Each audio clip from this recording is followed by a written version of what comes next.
international bestseller, has been read widely and translated into so many languages.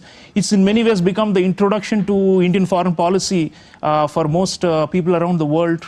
And a sizable portion of the book you have devoted to our commitment to multilateralism and to our ethos of Vasudhaiva Kutumbakam and all these things. So we'd like you to start, Dr. Jaishankar, by talking about what is it about the India way and the Indian ethos, and how does it, what is the congruence with the G20? Because this is the 18th summit that we are hosting in 2023. Many countries have done prior to us and will continue and take over the baton from us. But this moment, 2023, is so special. And how does it tie to the India ethos and the India way, sir? Well, it's interesting that you made that connection because, you know, to me, India way had three concepts. One was, it was very important to understand the larger environment, the global environment. The second was that, in a way, within that environment, how do you focus on priorities? How do you select priorities? How do you define priorities? And the third is, how do you actually get it done, which is the Indian way, you may say. So look at the three of them. Why is our presidency of the G20 important? The first reason is the environment. That the world environment today is very difficult. You have a very sharp east-west polarization. You have very big north-south divides, gaps, which have grown during this COVID period due to and aggravated by conflicts. The second is, within this larger universe of problems, what are the priorities? And we have focused on the priorities using the concept of Global South. That the key priorities today in the world are sustainable development growth. How do you maintain it? How do you ensure it doesn't regress? How do you today ensure the resources for green development? How do you ensure that there is the digital opportunities are not missed by many countries? So you make, in a sense, a key set of issues. And finally, what is been different the way we have done it? And I think a lot of it derives from Prime Minister Modi's belief in Jan Bhagidari, that typically conferences in this country, even big conferences, and I've seen quite a few in my own times, big conferences frankly used to take place in Vigyan Bhavan, and its impact zone was about a kilometer in either direction of Vigyan Bhavan.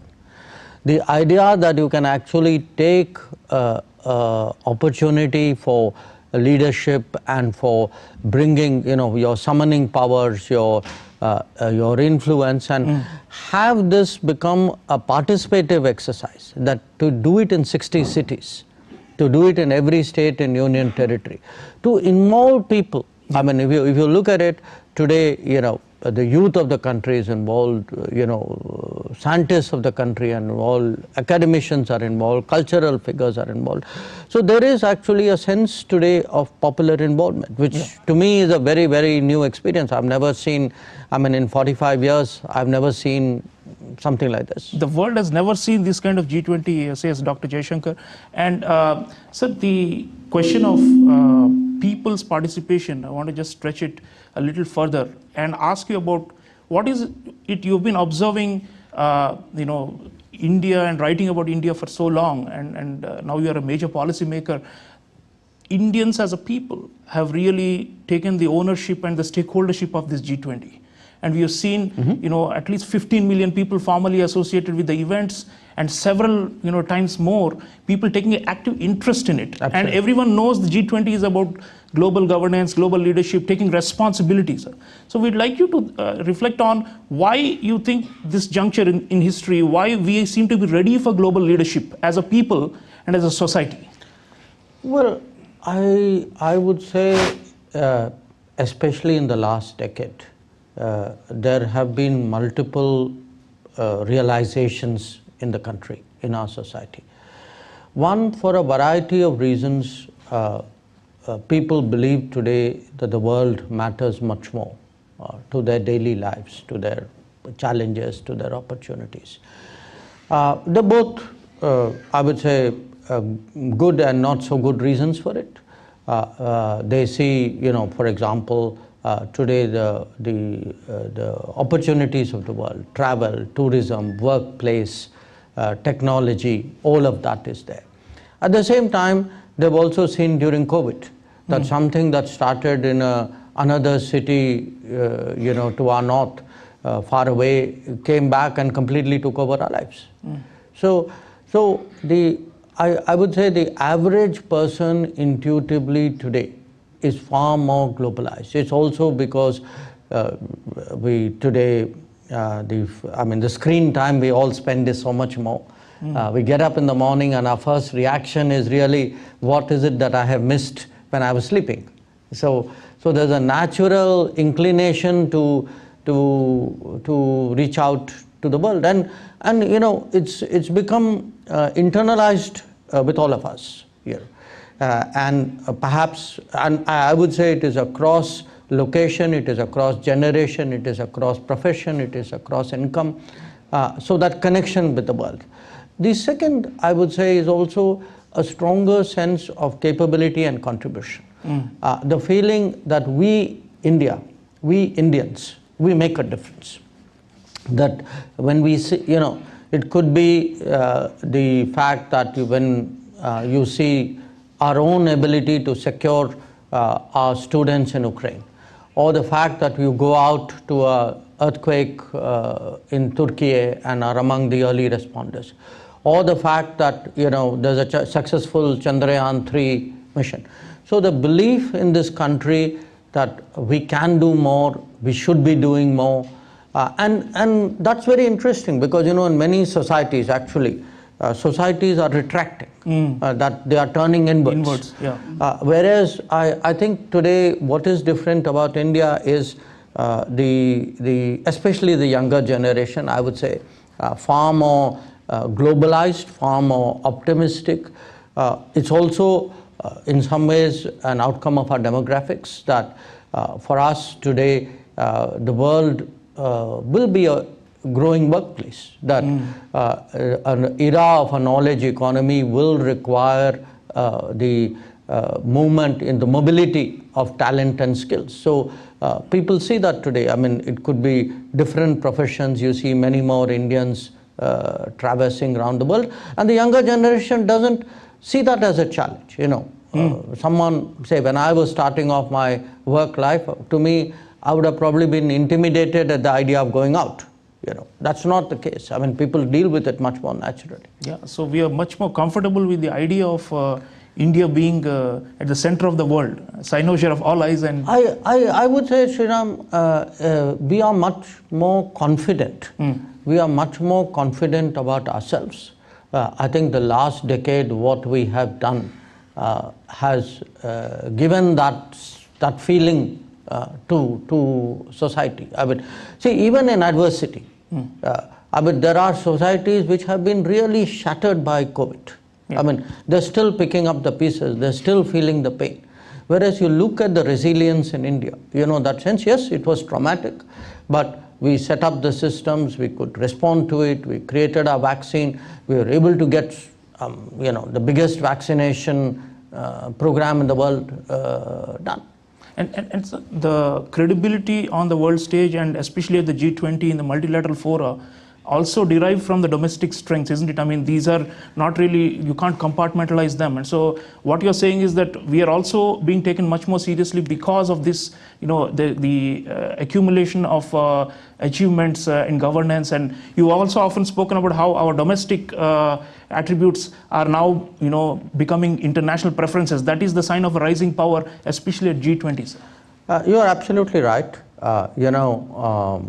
Today, as I said at the start, we have these two big contradictions, if you would, the East-West polarization, the North-South divide. And we have that ability today to bridge this. But even if you look at a bridge, sometimes the credibility of the bridge is also an issue.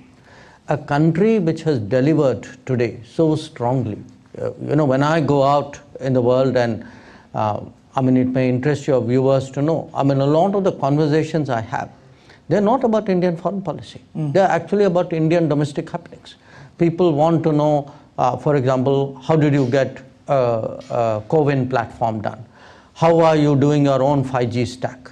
Who are these people who managed a Chandrayaan landing close to the South Pole? So there's an enormous curiosity in the world today, and I would say a growing respect in the world today about what it is that India has managed to do in the last decade. So when we tell people, and our numbers by any standards are mind-boggling. When you tell people, look, we don't worry, during that period, we actually, despite all those apocalyptic predictions about us, we actually kept up,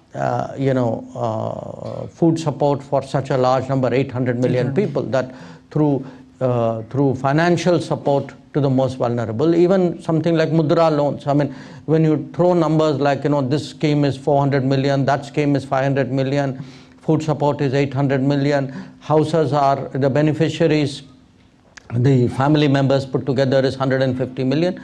I think the world is waking up to the fact, and they probably, if I were to single out one particular aspect of what we are doing, it is the digital. That our digital delivery, I think, is evoking a lot of respect. I mean, when you talk to people about cashless transactions, I mean, we are today, I don't know, 40 times the number of the US in terms of what we do. I mean, it tells you what the digital embrace has been. So, to me, one aspect, a very important aspect of this G20 is that from a perception in the world of an argumentative India, I think today we have become the delivery India, that this is a credible India, this is a actionable India.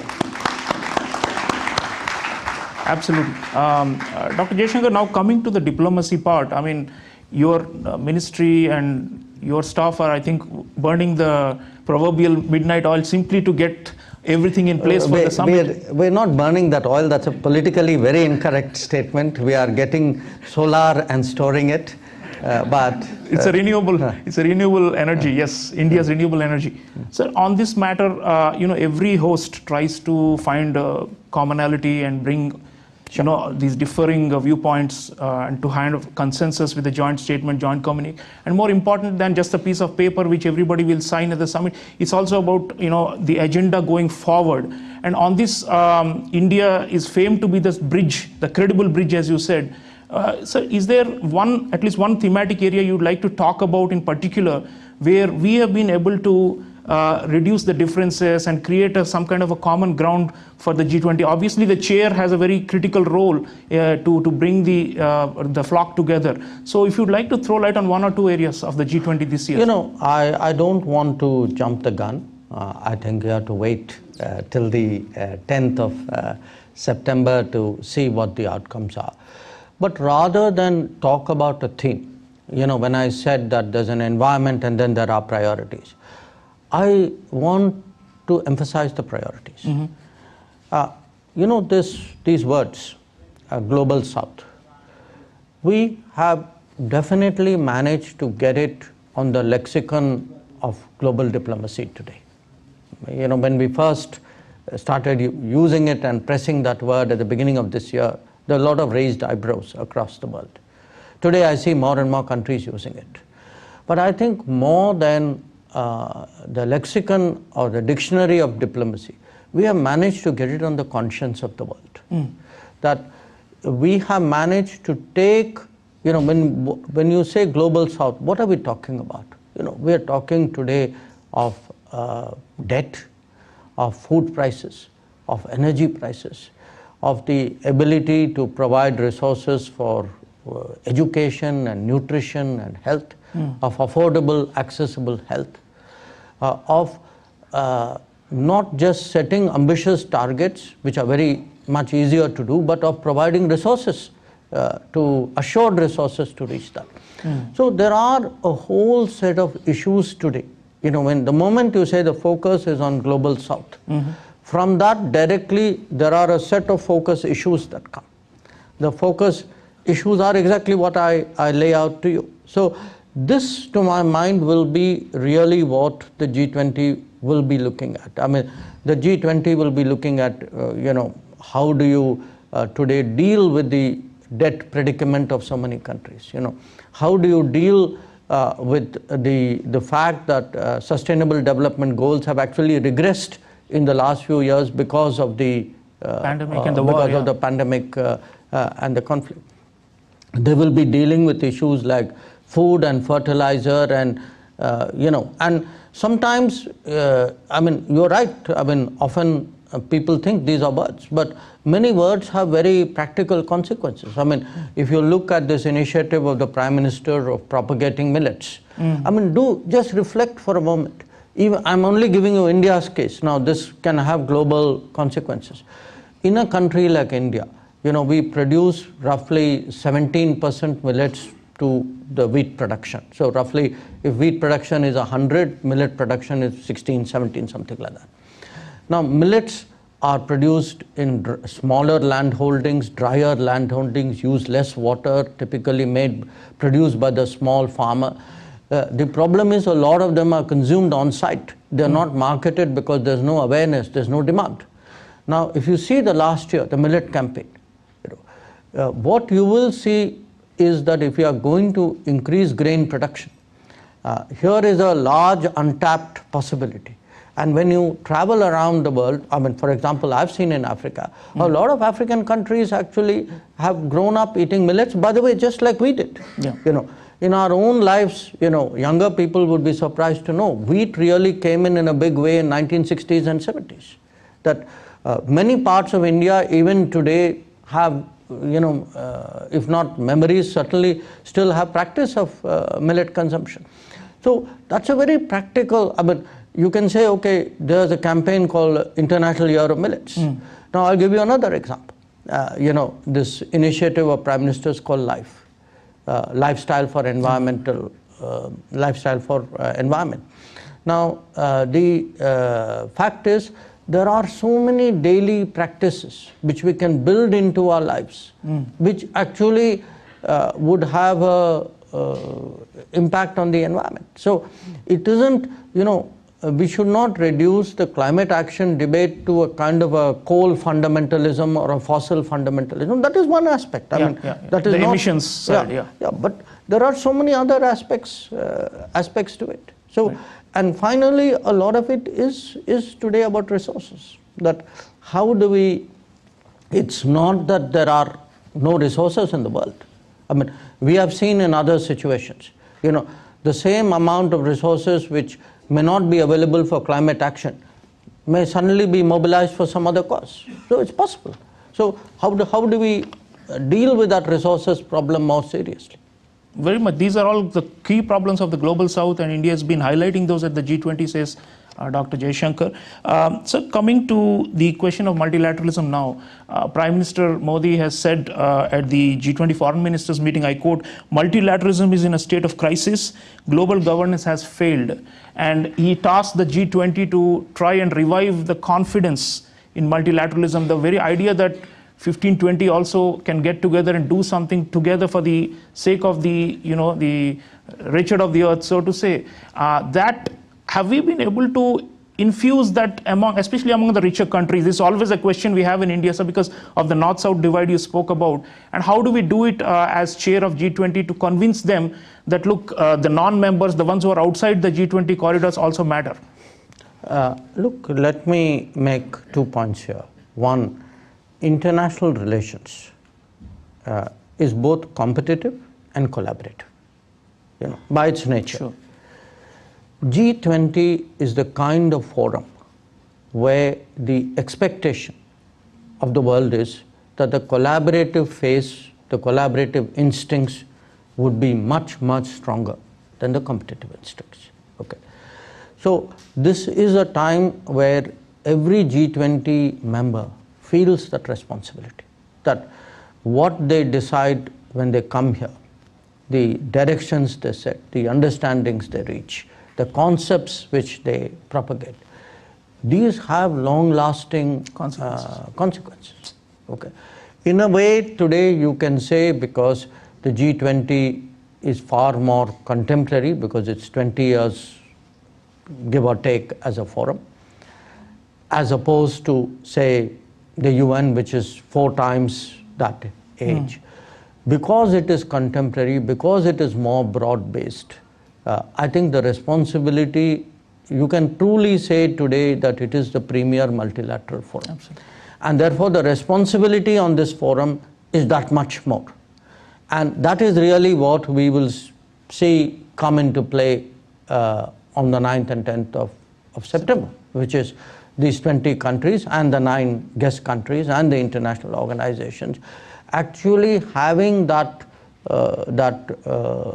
belief that what they will agree on is very, very crucial. They may have the differences among them, but that's for a moment kind of to be dealt with in the right forum, in the right situation, in another way.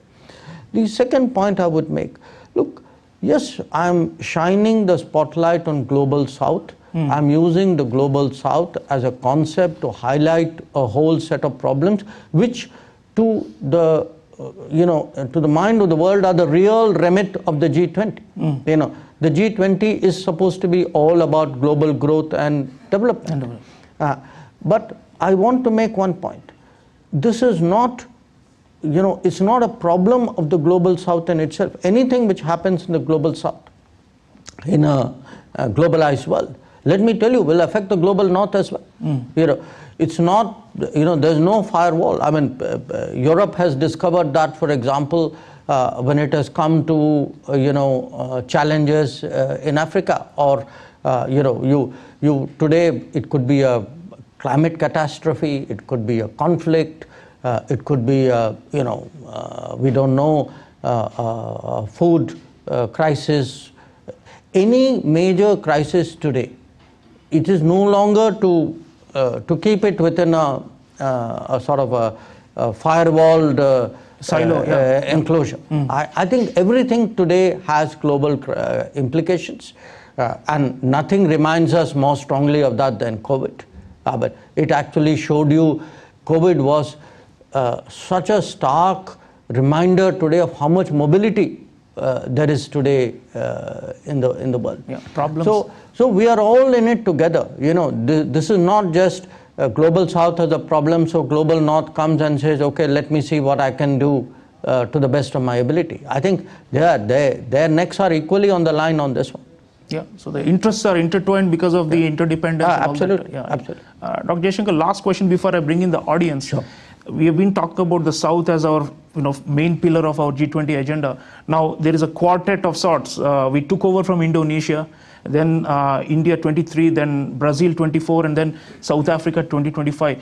4 years, this extended spell of G20 leadership under developing countries. Do you think that will help in a way to steer the institution and even broader the world order and multilateralism in a more desirable and more ethical and more just direction? Because ultimately that is our objective, isn't it, as chair, to steer the entire international discourse and deliberation and decision making in a fairer and more equitable manner? Yes, I think that's a valid point. This, of course, was a complete coincidence that the flow happened this particular way.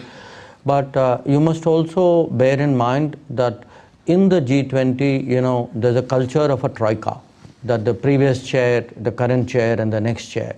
So, for example, we would be the previous chair in the Brazilian presidency, like we were the future chair in the Indonesian presidency. So there's a continuum, if you would, out here.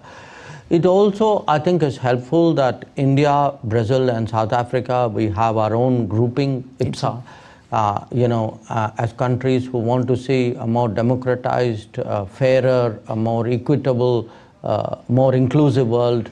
It is very much part of that. And my own sense is, that inclusiveness, which has been so much at the center of the vision of the government, especially in the last decade in India, I think to varying degrees that also has impacted outside. Many of these governments and countries have a natural sort of resonance, partiality towards that. We, of course, as I said, because we have not just spoken about inclusiveness but have delivered on the ground, I think that is also something which is impacting people's thinking. So the combination of all of this, I think, bodes well for the direction of the G20. But what is most important right now is that in New Delhi, in the coming week, that all 20 countries come together with the fullest sense of responsibility, understand today how critical the global situation is, how many parts, how many regions of the world are actually looking towards the G20. Yes. And the fact that we did the Voice of Global South Summit, consulted 125 countries, are putting their issues on the table because they are physically not there at the table. The fact that we have taken the lead in advocating the permanent membership of the African Union in the G20, I think all these are in a way a direction in which the G20 should go, and I'm very confident that the countries coming after us will see it in a very similar light. So viewers, Dr. Jaishankar, our External Affairs Minister, is saying that there is a clear carry forward of Indian ideas that will continue. So the legacy of our G20 presidency is going to be lasting. We have no doubt about it. Now we have a very knowledgeable audience here in the Doordarshan studio joining us, and we have time for a few questions. May I invite Ambassador Rajiv Bhatia to start. He is a former Director General of Indian Council of World Affairs and former Indian Foreign Service officer. Thank you very much. We all stand to benefit from this wonderful conversation. I just have a small question. Africanists of India are very pleased with the continuing focus that the government has given on the cause of the Global South. And it seems to us that we are very close to attaining one of the goals, which is to get African Union membership of G20. Are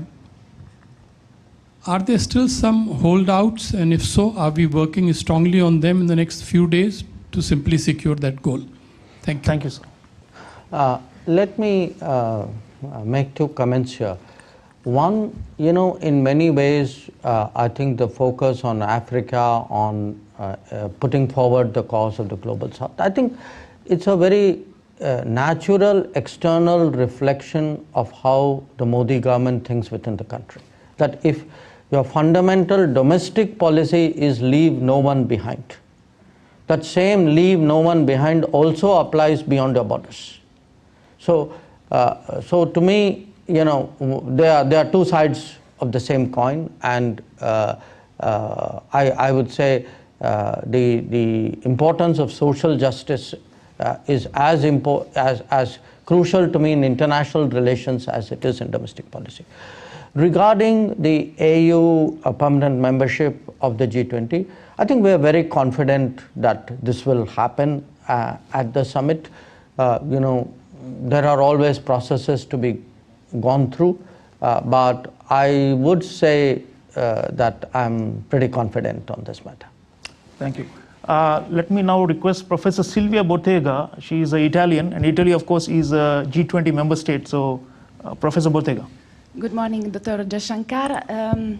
Yes, I would like to ask you if in the agenda of this G20 there is an important, I think, question that probably India should more promote.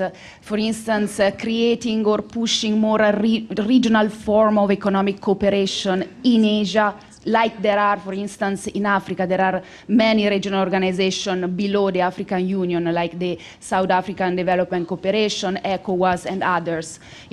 What role India can play in this promoting, pushing for an economic cooperation institutionalized beyond the BRICS, beyond forms of groupings, or like revitalizing the SARC forms like ASEAN, for instance, or other forms, for having this kind of confidence and attracting investment, which can really support the global South.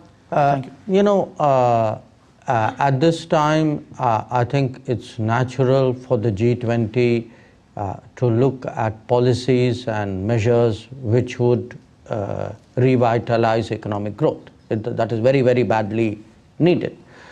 Now, how to revitalize that has many aspects of it. As I said, one very important part of it is to address, for example, the debt situations of many countries.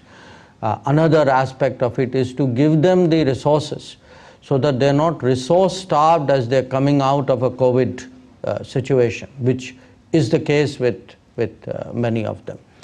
Your particular observation that, can the G20 get involved in creating regional architectures, that's not really the remit of G20, because that's for the regions or the nations of a particular region to do. I mean, for example, we've just come out of a BRICS summit, and the BRICS countries decided that we will do a few more things, and we will also consider expanding the membership. But it's not an issue which we would really bring into the G20, because the composition of the G20 is very, very different. But I do understand the underlying message in your question, which is are there ways by which, say, for example, can connectivity be promoted?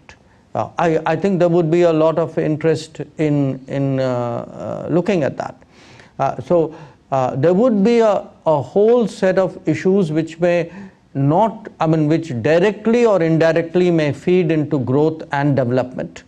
And I think that family of issues would really be the core agenda of what we are looking at. Right. We have time for just one last question. May I request Professor Swaran Singh, noted scholar, please. Thank you.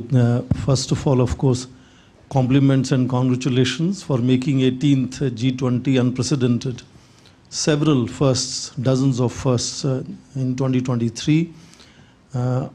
My question flows from your initial remarks, which continued also in other rest of the conversation, of the growing polarization in East and West, and of course the divide of North and South that you mentioned.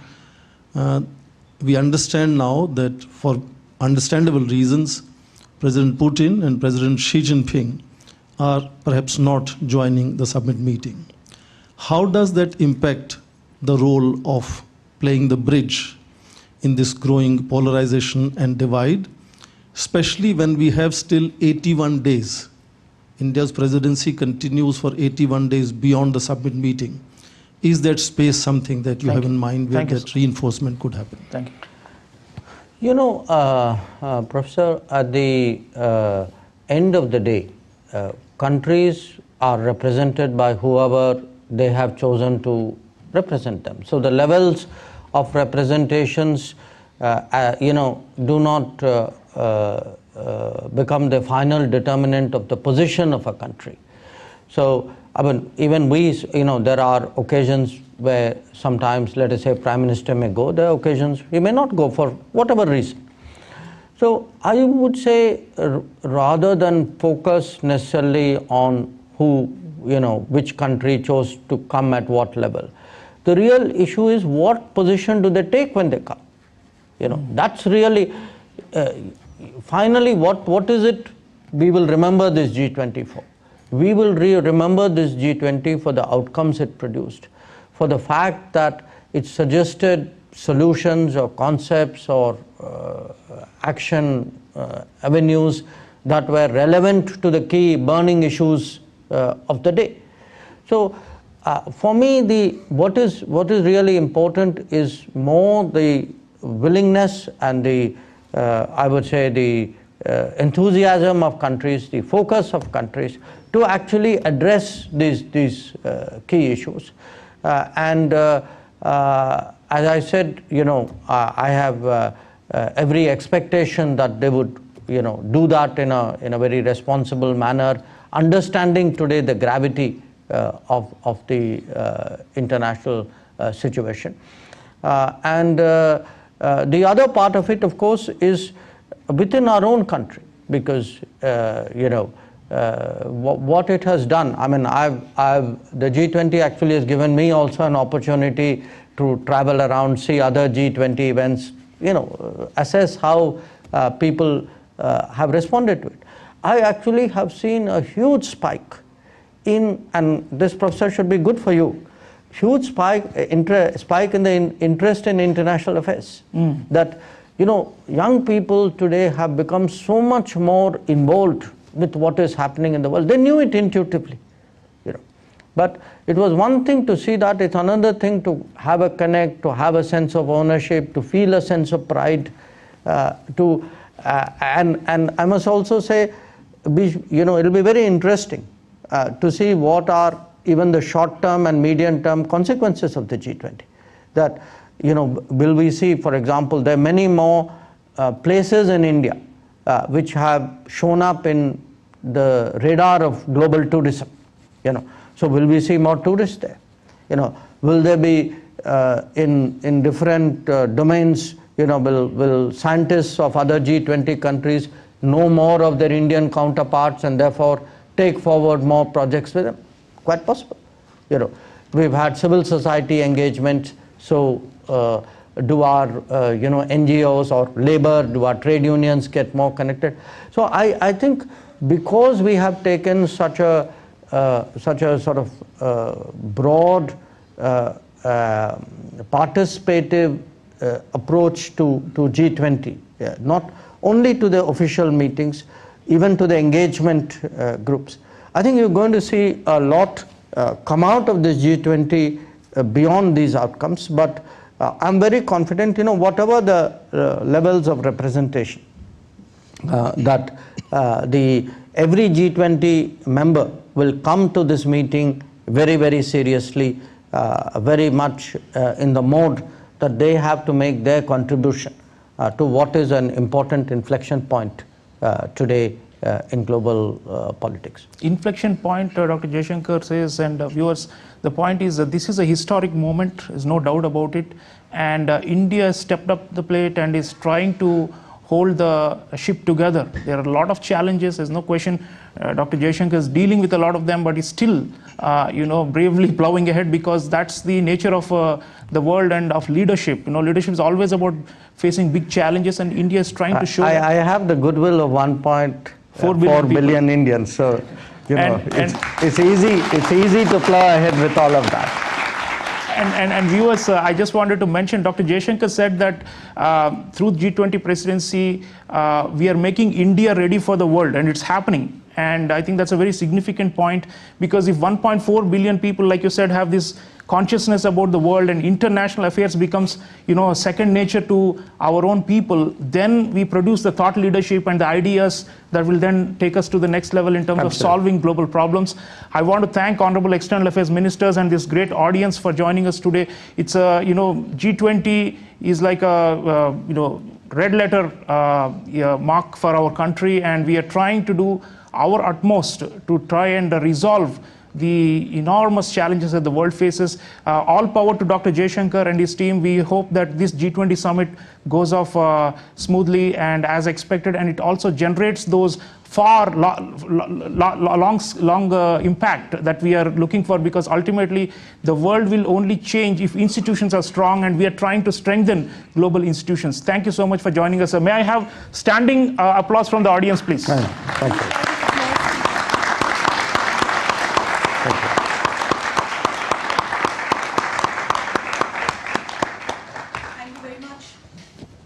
Thank you very much, Honourable Minister. Thank you very much, Dr. Sriram. And now I'm going to request our Member Finance, Mr. Negi. Well, that was India's External Affairs Minister, Dr. S. Jaishankar, who was speaking at the DD Dialogue. He said the country is witnessing new heights. The minister also said India as a country is excelling in various sectors. He further added the upcoming G20 summit will be something to watch out for, and not just for India, but also for the entire world. Well, that's all for this edition of DD India News Hour, but let us know your thoughts on the news of the day. You can connect with us on Facebook, X, formerly known as Twitter, and Instagram. We will be back with more news as it breaks here on DD India. I'm Prasar Bharati. From all of us here in Delhi, thanks for watching DD India News Hour.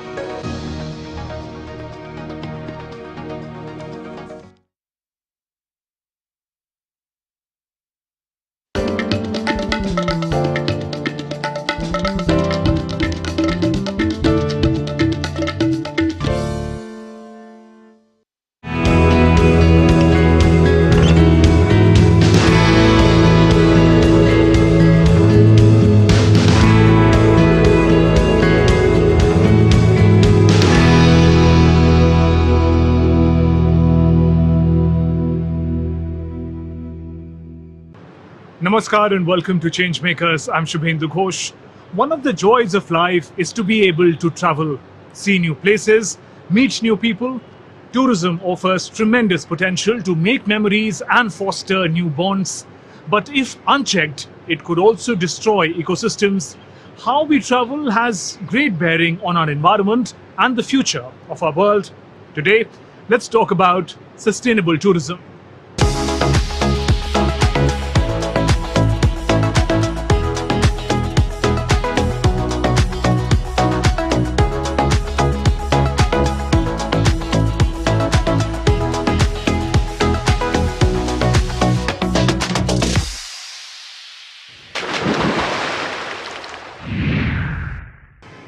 Did you know tourism is responsible for a staggering 8% of global greenhouse emissions?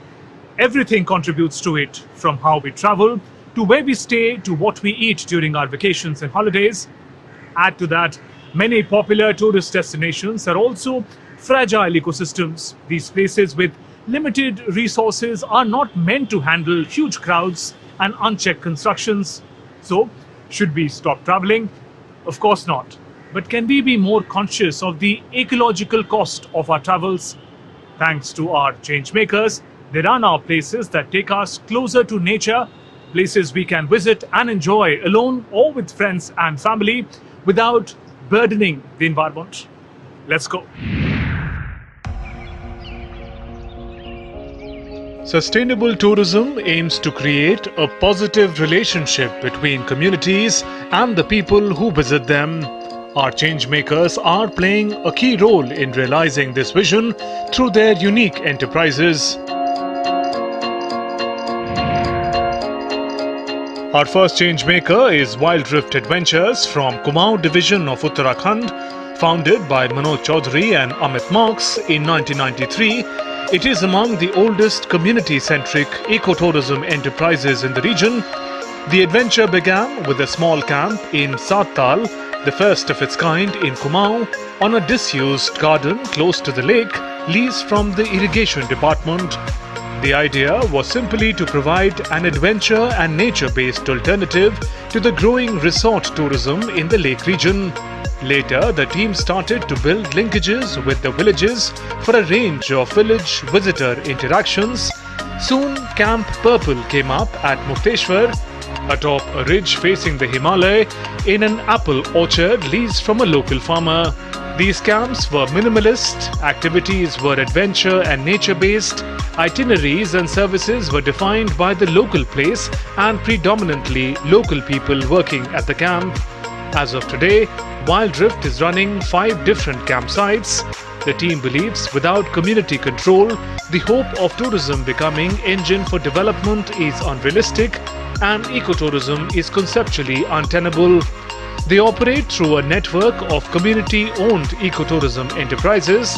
The sites are pristine, lesser-known areas, mostly without any history of earlier tourism activities.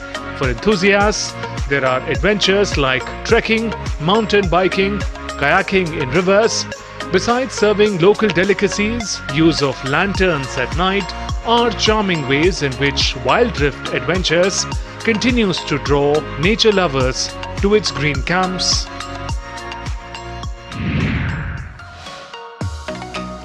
Our next changemaker is EcoPlore from New Delhi. Founded by Prerna Prasad and her team in 2016, EcoPlore is one of India's largest platform for booking eco-friendly hotels. EcoPlore onboards only those hotels that are made of mud, wood, bamboo, stone or any other local architecture.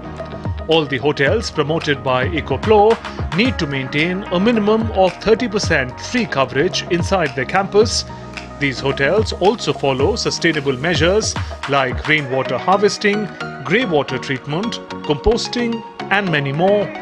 The eco hotels are located close to nature. Some even have waterfall and water stream inside their campus. The eco hotels grow their own vegetables and fruits. They have several activities in and around the campus like trekking, birding, village tour, water surfing and more. A women-led initiative on sustainable travel.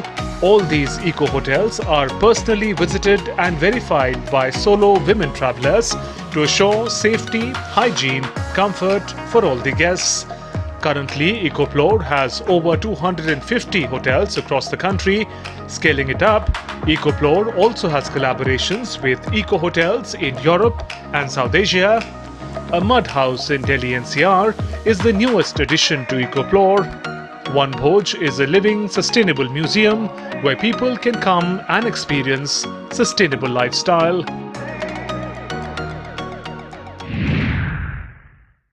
Such interesting ideas in action. Let's now meet our change makers, learn more about their work and vision. Let me welcome Manoj Chaudhary, co-founder Wild Drift Adventures, and Prerna Prasad, founder EcoPlore. We learnt about your fascinating enterprises. Welcome to Changemakers. Thank you very much. Thank you so much, Vendu. Thank you for inviting me on your platform. First, I'd like to learn from both of you the manner in which ecotourism contributes to the larger idea of sustainable development. Right. So, in the outset, we must understand what sustainable development means in the first place, in the sense of something that continues almost in perpetuity, very early we figured out that sustainable development for us meant that there is the beneficial impacts of whatever developmental activity, tourism developmental activity, whatever you're doing, far outweighs the negative impacts in terms of the socio-economic impacts that you make, in terms of the physical impacts that you're creating, in the geography, in the place. So, and it must, we felt, contribute to the local economy. And therefore, in ecotourism also, again, in the definition that we find most feasible, the community is a very important part of it, So, for us, there is no ecotourism without the community involvement. And not just involvement, but in an ownership, control kind of a manner, where the community controls what happens in their area, essentially. So, ecotourism, therefore, when it contributes economically, creates lesser impacts in, let's say, environment damage that we do with tourism activities. And therefore, we feel also the small scale of it, is very, very crucial in a sustainable developmental model, where a cluster of different villages running smaller operations come together as a whole, region to create a impactful tourism. So there's this data which says that tourism industry contributes to almost 10% of the total carbon emission in the world. And this is huge. And people who go on a holiday, very few of them would be knowing about the carbon footprint which they're creating when they're going on the holiday. So the purpose or the motive behind why I started my platform was to contribute to reduction of the carbon emission which is contributed by the tourism industry. Let's now talk about your individual enterprises. First, Wild Drift Adventures. Manoj, if I can come to you.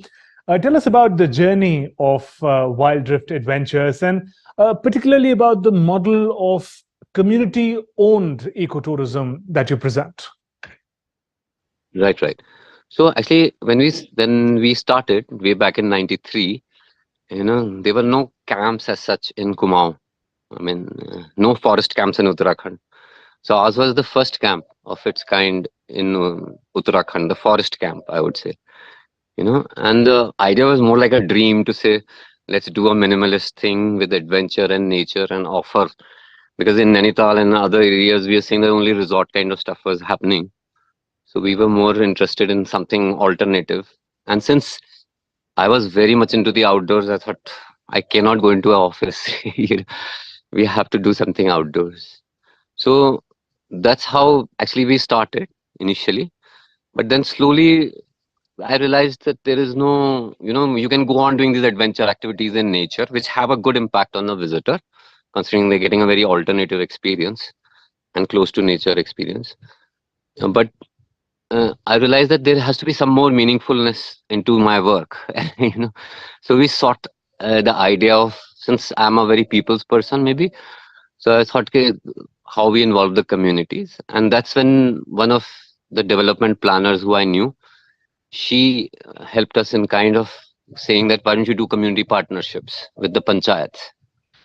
That way the panchayat owns the place, and they run the show, and we are facilitators for that. And the idea was to move from one panchayat to the other and set up a model like that. That's very interesting. Manoj, if you can also tell us more about your team. You engage with a lot of local population, youth in the villages. How does that work? Yes. No, so we've been very open wherever we've been, and we've maintained kind of village contacts initially through like providing opportunities like for a carpenter to be associated with the school groups that are coming. So that's how the villagers started getting into the work. They had skills on Ayurveda. One lady used to run an Ayurveda place earlier. So we involved her in the programs. So that's how we built the linkages initially. And eventually, when we decided to go into Corbett to form a really community-owned enterprise where we entered the village with the idea of community-controlled, owned enterprise. And that's when it really took, when we were directly engaging with the community as a... we see the model of tourism that you promote brings people closer to nature, closer to local communities. How do your guests, your visitors respond to such an ecosystem? Yes. Right from the beginning, we've been very kind of selective in our marketing, in the sense that people who resonate with this kind of an idea and not looking for the usual, let's say, amenities-based holidays, Yes. and who are seeking a more experiential-based holiday in terms of whether it's the adventure or the village interactions. So we have always in the development of our itinerary and interactions also, our focus has been from the host perspective, from the village perspective. What will work for them, and then we design the structure of the program around what will work for them, where we leave minimum kind of this thing. And as a result, because we are already working with the villagers, Yes. in official capacity as business partners, so there is more authenticity in the interaction that is created. So most of the visitors get very, very happy that there's nothing like, staged over there. The villagers are being themselves, the visitors are being kind of themselves. We give them a little briefing before going into the village or anything. We say what is the expected kind of behaviors in the village, the clothing and everything, sort of, including in the language and the softness. So, but mostly the response is great by whoever ends up coming with the minimal facilities that we offer. And most of our guests are repeat guests who come 3-4 times in a year also in a different site to experience a different community and get refreshed with that. And I think they like the human aspect of their experience, because these are people who are living very different lives and nothing is staged. So like we've never done any folk music shows or anything. At the most, the villagers and the visitors are jamming together in the evening around the campfire. That sort of thing. That's good to know. Now, going through the list of camps that you offer, each of them are located at pristine, beautiful locations in the lap of nature. A lot must also go into selecting these sites. What is the process that you follow? Right. See, of course, whenever we select a site, we feel it should have a tourism potential. You know, it cannot be somewhere where tourists would not go. As a scenic, as a place that is there. So whenever we approach the village to look at a site, many times it's like, because we are like wanderers anyway. So we are wandering around so much that you end up in, like, we landed up in Shama, one of our very beautiful sites. It's on top of a hill facing the Himalayas. One of a very unique site, which we also still get like overwhelmed going there. I feel very privileged to be there, But it was just happened one of our wanderings where we landed up and started talking to the villagers and say maybe we do something like this here. Most of these places are not, when we started at least, like in Sattal, there was no other kind of, apart from the government KME and guest house, there was no other place to stay. We were the only other alternative there as a camping outfit. So but now it's got very crowded, and more we are finding it difficult to find spots where we run away from this kind of a mainstream resort style development, which is creeping in on a lot of places now. Now, Manoj, we understand that sustainable tourism is a two-way process. The guests, the visitors have an equal role to play. Now, you have a set of very interesting rules to ensure that the camps, the sites remain clean and eco-friendly. How do the guests respond to such rules and adhere to them? Yeah, I mean, these are rules, essentially they are from the nature and community perspectives. The rules are basically in kind of saying that we should not disturb much. Throw about disturbance, it is there, but minimize it, And so most of the rules are based on that. So for example, like we don't allow loud music in our camps, any loud music.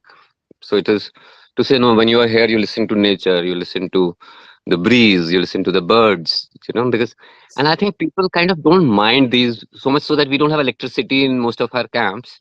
We only have certain charging points now. This has become a little flexibility that we have allowed ourselves, considering the demand for it.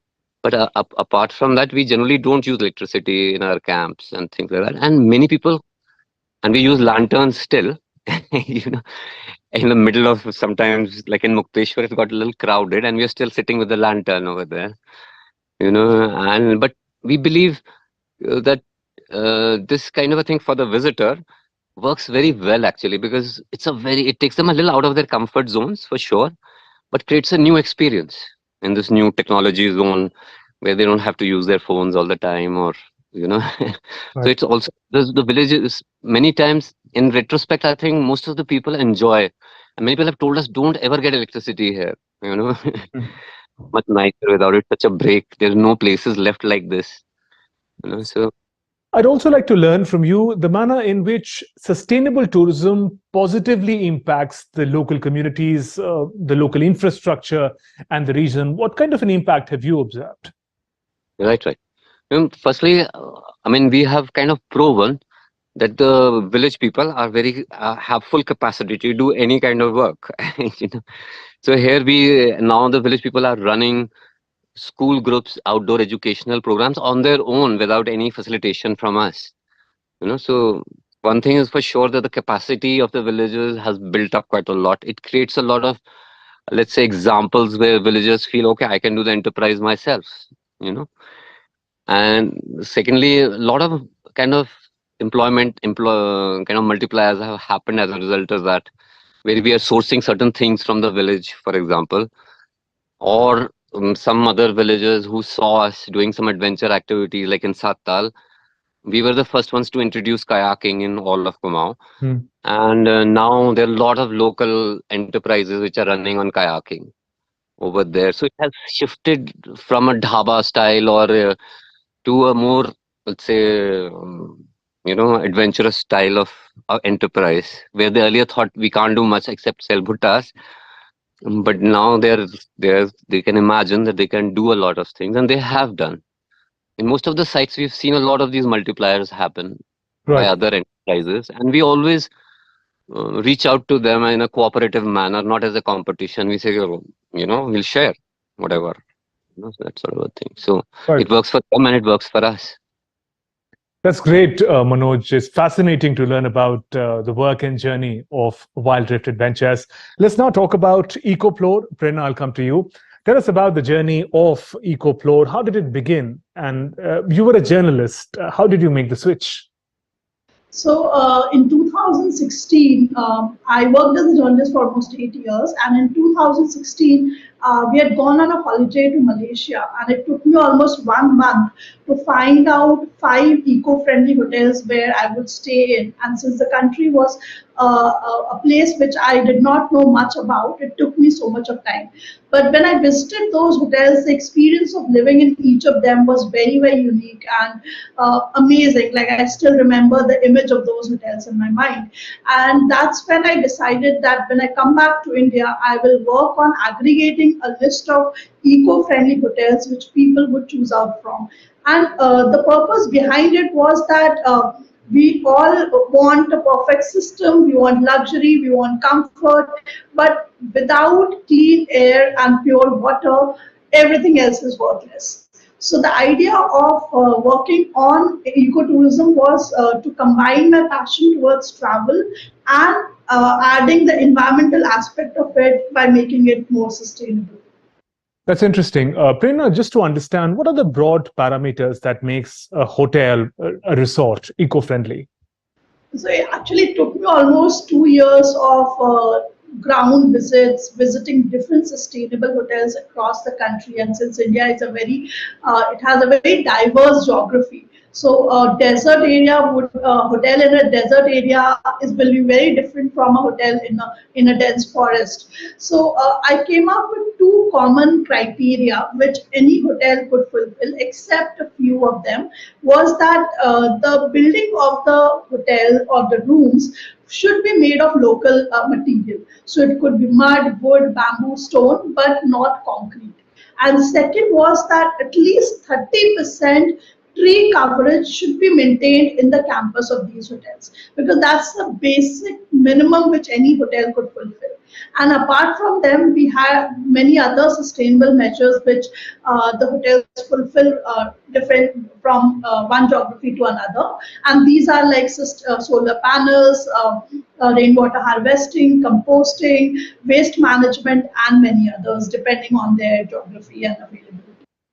Okay, tell us about the economics of sustainable tourism from the perspective of businesses as well as the customers. How is it a good deal for them both? Before COVID, like since I started my company almost in 2016, and we started selling the hotels in 2019. So before COVID, it took me almost half an hour to convince like one customer and tell them what an eco-friendly hotel would look like, because people had a lot of misconceptions. They used to think, like many would still think, but they used to think that a mud house would be leaking, because that's the image they have from their mud houses which are present in their villages. They used to think that these sustainable hotels made out of local material may not have a Western commode. It could be unhygienic. So these were the misconceptions which many people had in their mind. But post-COVID, there was a lot of change, because people were stuck in their houses for almost 2 years, and then they realized the value of nature. They wanted to choose alternative accommodations when they're traveling. So the idea of homestays, the idea of hotels which are eco-friendly, the idea of boutique properties run by individuals became more prominent post-COVID. And now at least we don't have to explain to people what these hotels look like.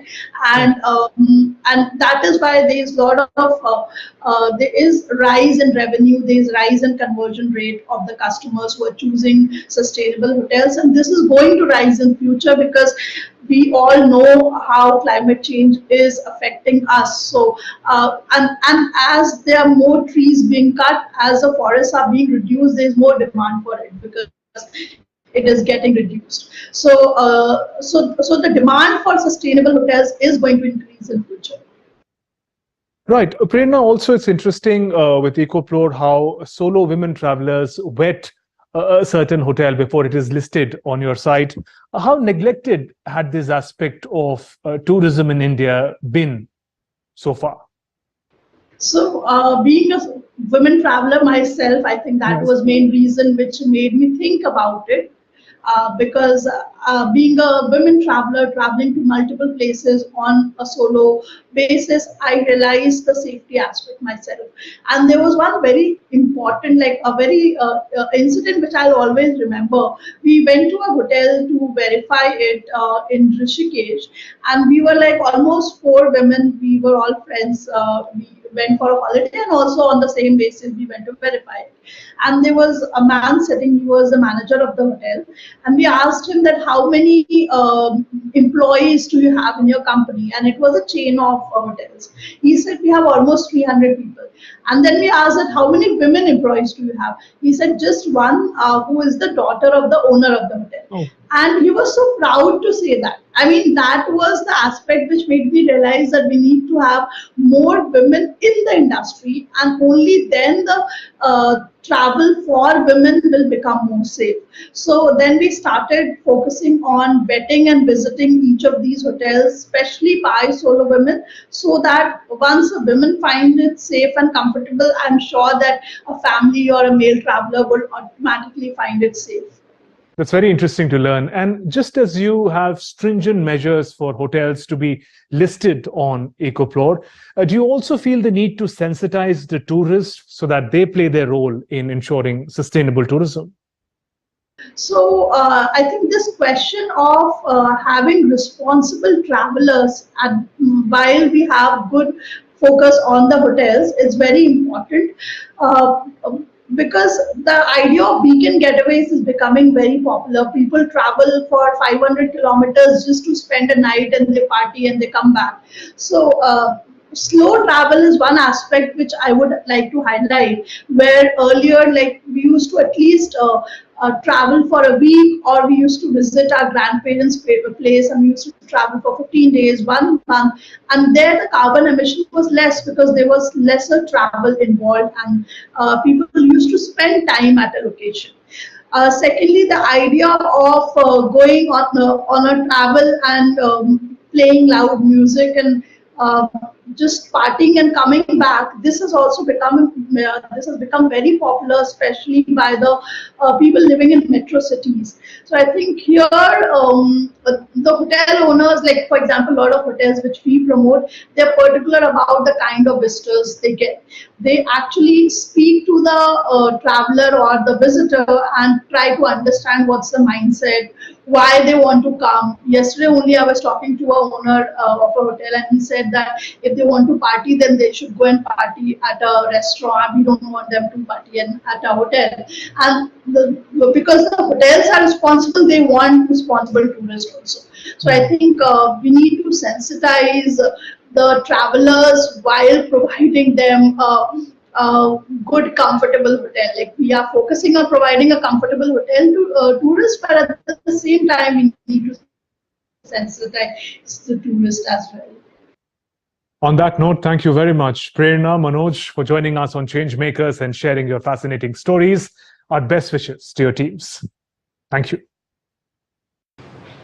It was great meeting our Changemakers. Responsible traveler makes sustainable tourism possible. As tourists, let's be mindful of our choices. You see, however far we may travel, there is only but one home, and that's the home that we all share together. So where are you traveling next? I'm going in search of our next Changemaker. See you soon. Namaskar.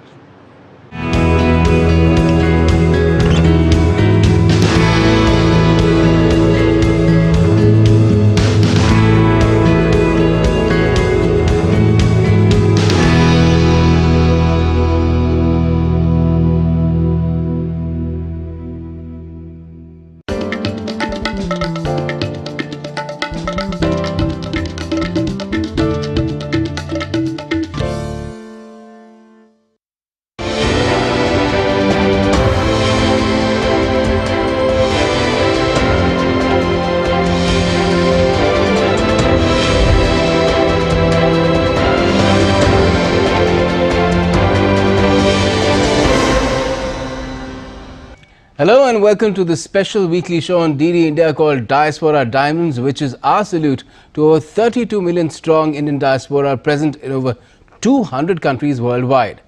I'm Gautam Roy. The show launched the same day, same time earlier this year, around the time the 17th Prasar Bharati Divas convention was held in Madhya Pradesh's Indore city. PBD provides a platform for the overseas Indian community to engage with the government and the people of India and share their experiences and insights. It also helps strengthen the ties between India and global Indian diaspora and to recognize the achievements and contributions of Indians living abroad. The Pravasi Bharati Samman Awards are an integral part of the biennial event and are conferred by the President of India upon members of the Indian diaspora who've made exceptional contribution in their chosen fields and have acted as India's ambassadors in foreign lands. Our guest this week is one such awardee this year. Mohanlal Hira, recipient Pravasi Bharati Samman Award and Gandhian. First of all, congratulations for the award. What were your first thoughts when you heard that you're getting the highest honor that the Indian government can give to an Indian living abroad, which in your case is South Africa? I was shocked, first of all, and then I was very happy I was overwhelmed. I still can't believe it, that I got this award. Okay, and what can you tell us about your journey from India to South Africa? I believe you were just 9 years old when your family moved to that country just before India became independent. How was it growing up in South Africa, having to contend with apartheid and international isolation? Yeah, it was, look, the journey was very good. My father called us in 1947. I went with my mother and my sister. From then onwards, I went to school in what you call South Africa, in Johannesburg. And the journey to high school and it was tough because of the apartheid law.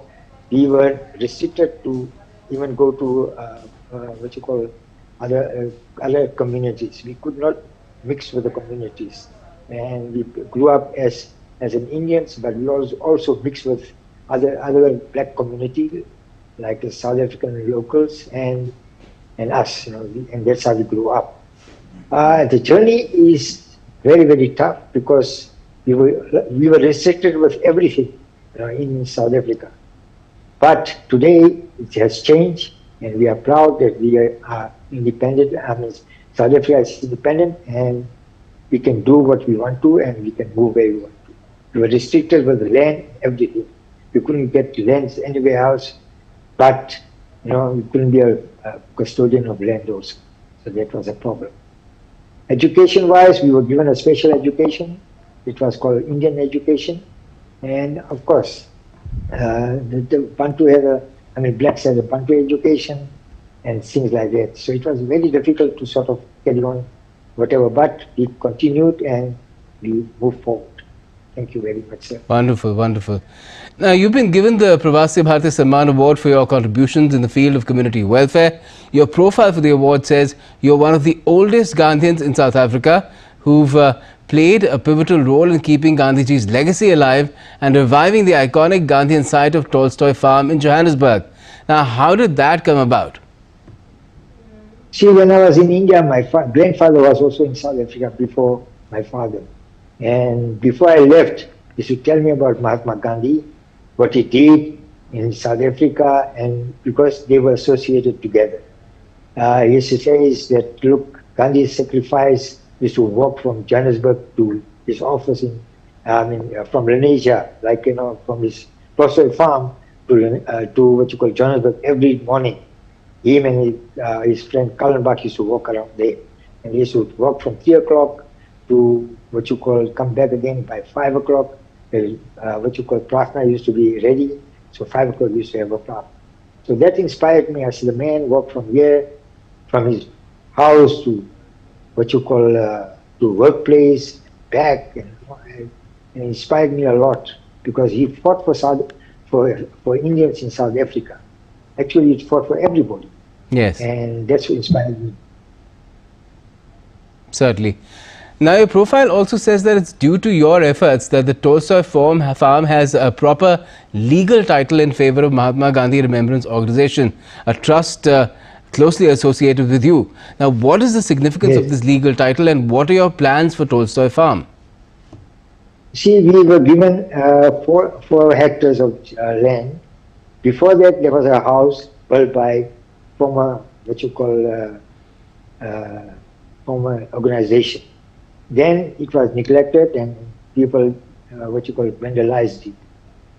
There was nothing left there, only grass was growing there. So when I saw that this thing is really not good, and Mahatma Gandhi's legacy must stay in South Africa, because he's a proper South African. He got title of Mahatma in South Africa, so he worked towards us. So I thought to myself, I said, no, it cannot die down. And eventually I took on myself to build the thing up. When we started building it up, today it's a structure, everything is ready there, beautiful garden, house, library, and we are also trying to build now recreation center and to do other work on Tolstoy Farm. That is our vision. Tolstoy Farm is officially given to us by the Goroblik who owns the land, and they have it's deed of donation. They have donated the land to our organization. That's how it is. All right. Now, India and South Africa have had trade, investment and cultural linkages and exchanges for decades in the post-apartheid phase. They're both emerging economies and share democratic, pluralistic and other values. How is the Indian community in South Africa helping to build upon these commonalities and links? We always try and help everybody. We are trying to build a nation that is a rainbow nation, and we have done it already. We are always linked with all our people here, businesses, do support all the other organizations, and it's a wonderful way of doing things. And most of our people are very generous and giving people, and that's how we build